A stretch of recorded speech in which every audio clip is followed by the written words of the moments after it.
नमस्कार, मैं हूं रमेश दळवी।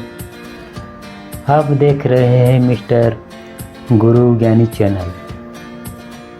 ज्ञान की बात में आज हम बताएंगे समर्थ रामदास स्वामी की दिव्यवाणी।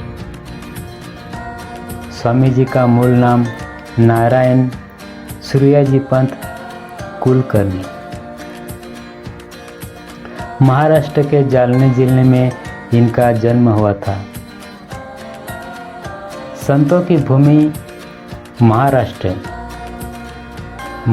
में ज्ञानेश्वर, तुकाराम, एकनाथ, नामदेव, संत जनाबाई, मुक्ताबाई, सोपानदेव आदि का जन्म स्थान एवं कर्मस्थान महाराष्ट्र में ही था। इन संतों ने भक्ति मार्ग द्वारा समाज में जन जन जागृति की।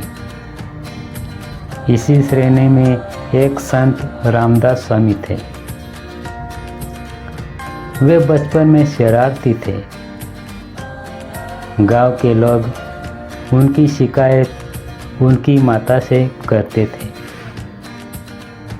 एक दिन माता रानूबाई ने उनसे कहा,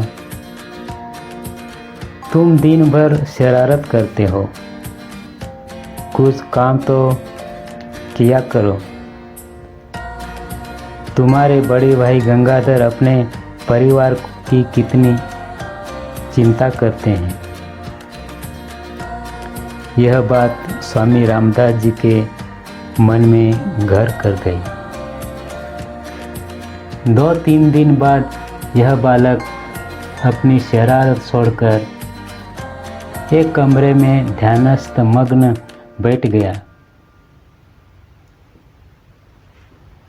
दिन भर में बेटा नहीं देखा तो माता ने बड़े बेटे से पूछा कि नारायण कहाँ है। नारायण उनके बचपन का नाम है, तो उनसे भी कहा कि मैं उसे नहीं देखा।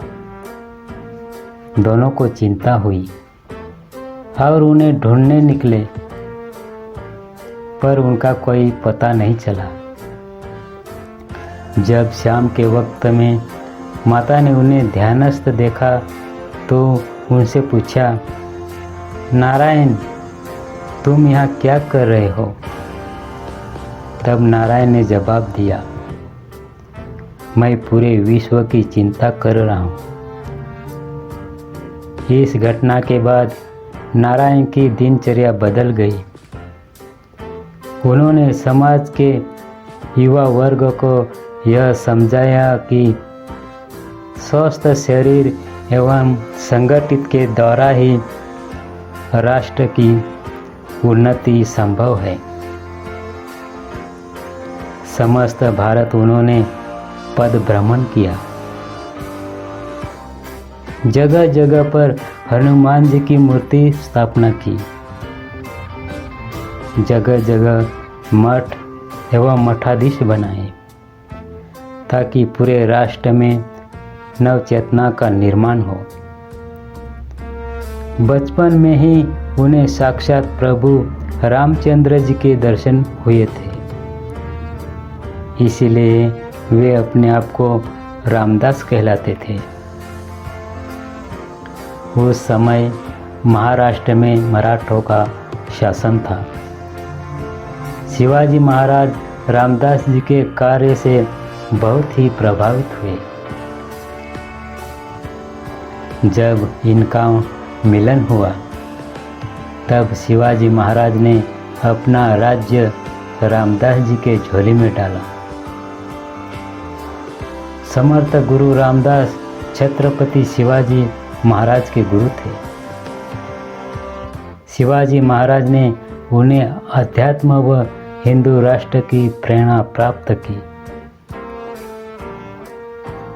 रामदास जी ने महाराज से कहा, यह राज्य न तुम्हारा है न मेरा, यह राज्य भगवान का है। हम सिर्फ सन्यासी हैं।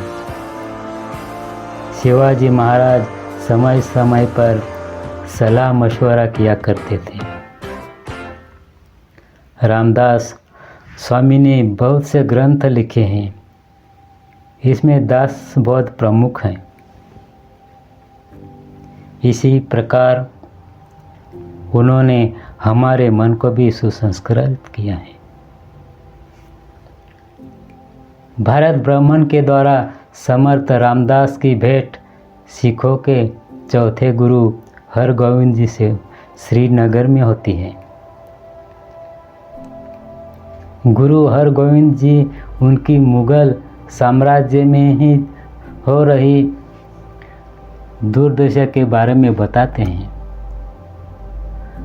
मुस्लिम शासकों के अत्याचार, आम जान के आर्थिक स्थिति को देखकर समर्थ रामदास का मन खवल उठा, जिसके बाद उन्होंने अपने जीवन का लक्ष्य मोक्ष प्राप्ति से बदलकर स्वराज्य स्थापना कर लिया, जिनके बाद वह पूरे भारतवर्ष में जनता को संगठित होकर शासकों के अत्याचार से मुक्ति प्राप्त करने के उपदेश देने लगे। तो चलो मित्रों, आज का वीडियो यहीं तक। वीडियो अच्छा लगे तो शेयर करें और कमेंट करें और सब्सक्राइब करें। धन्यवाद।